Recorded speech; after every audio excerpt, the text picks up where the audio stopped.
સ્વર્ગીય દેસાઈ ગીતાબેન સોમાભાઈની સ્વર્ગીય તારીખ 4/6/2019 નિમિત્તે તારીખ 11/6/2025 રોજ હસ્તે જીવાભાઈ લીલાભાઈ, જામાભાઈ લીલાભાઈ, ભલાભાઈ લીલાભાઈ, સોમાભાઈ લીલાભાઈ, પાર્થભાઈ સોમાભાઈ ગામ વાયણા તરફથી સરકારી હોસ્પિટલમાં બાળકને જન્મ આપતી માતાઓ માટે શીરો અને મગની સેવા આપવામાં આવેલ છે.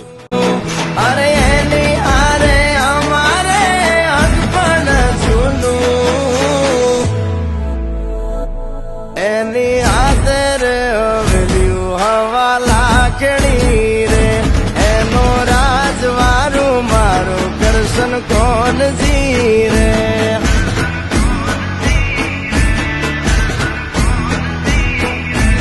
ઓના સિંહાસન પથારીયું પાથરી રે એનો રાજધાની કરશન કોણ જી રે.